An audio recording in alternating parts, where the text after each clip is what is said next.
Qu'est-ce qu'un deadlock?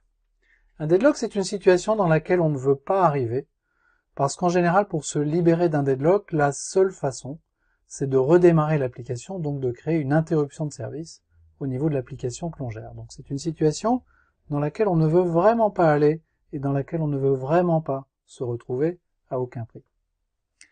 J'ai une classe user, peu importe le nom de cette classe, qui possède deux objets qui sont des champs d'instance qui vont servir à la synchronisation de cette méthode, lock1 et lock2. J'ai une première méthode M1 avec un bloc synchronisé à l'intérieur, lock1, qui appelle une deuxième méthode M2 qui, elle, possède un bloc synchronisé sur un deuxième lock, lock2.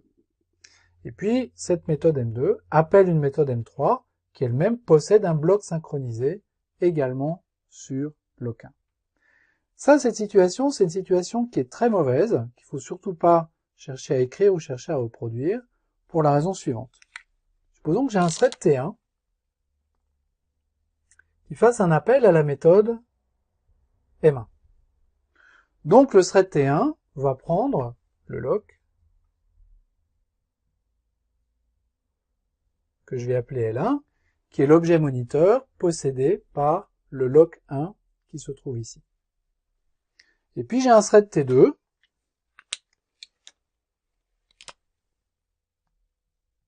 qui pendant ce temps-là appelle la méthode M2. Ce faisant, il va prendre le lock2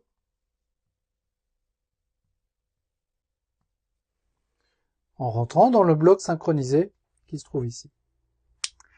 T2 aimerait pouvoir exécuter la méthode M3, mais malheureusement, pour pouvoir exécuter la méthode M3, il a besoin du lock1, il a besoin de la clé possédée par l'objet lock1 qui se trouve ici, qui n'est pas disponible actuellement puisque c'est le thread T1 qui la possède. Donc il passe dans un état qui est un état wait, et duquel il ne peut sortir que si T1 libère L1. Examinons la situation au niveau de T1. T1 est en train d'exécuter M1, il cherche à exécuter M2, mais il ne peut pas exécuter M2, parce que le lock de M2 n'est pas disponible, c'est T2 qui le possède. Donc lui aimerait exécuter M2, et il est dans ce même état d'attente, qui est que T2 libère L2. Donc on a deux threads qui possèdent chacun un lock, et qui sont chacun en attente du fait que l'autre thread, T1 attend T2, T2 attend T1, libère le lock qu'il possède. Cette situation n'a pas de solution. T1 ne libérera jamais L1, et T2 ne libérera jamais L2. Donc ma situation est bloquée. Mon application est bloquée, et malheureusement, dans cette situation-là, c'est-à-dire avec ces blocs synchronisés, je n'ai aucun moyen de faire sortir les threads T1 et T2 de ces waitlists, de ces listes d'attente, pour essayer de les libérer, pas même avec des exceptions.